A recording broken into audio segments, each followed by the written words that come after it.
Yeah,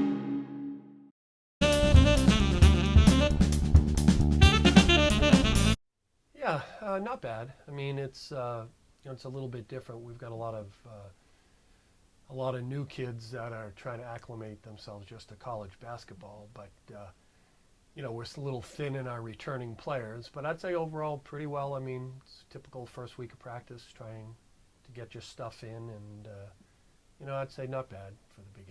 Well, I mean, I think with this team you have to start with Harrison Taggart and Tim Gears. I think Harry made the biggest stride from the year before to last year and really became, I thought, one of the best players in the league.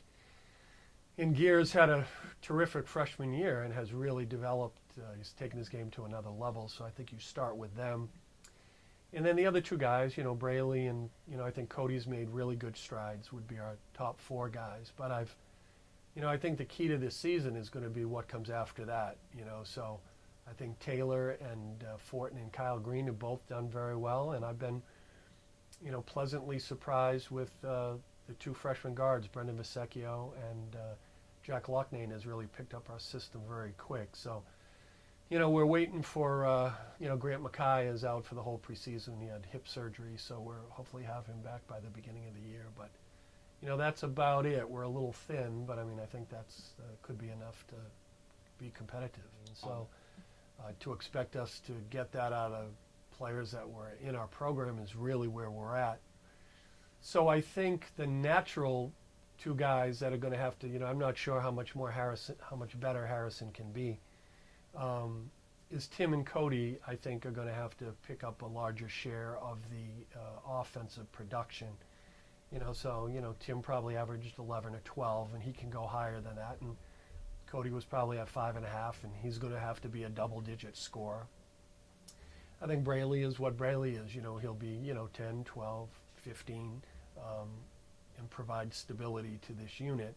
And then I think Taylor is capable of putting points on the board in a more prominent role, which he will play this year. And hopefully we can get something off the bench, which is Visecchio, Loughnane, or Kyle and Grant.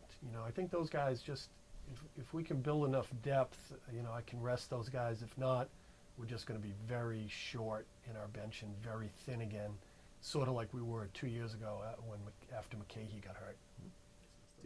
I don't know, man. I think our expectations, we've got such a high standard here that, we're coming off 4 terrific seasons, So, I said to Chris Santo the other day, it's like, I think when we look back at this, we're going to be really come to understand how good this team has been for this period of time.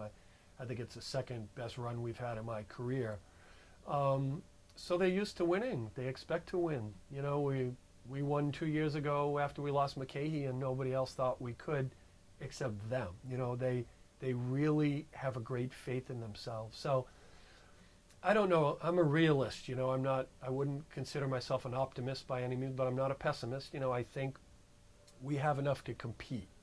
I think our league drops a little bit, like a lot of people lost quite a bit. So I think the competition is going to be relative to what we have in our program. We're going to try to compete near the top of our side and, hopefully put ourselves in a position to be playing well enough to win a conference tournament and make the NCAAs, just like those are consistent program goals for us. If we can do it or not this year, I don't know, but I wouldn't sell this group short.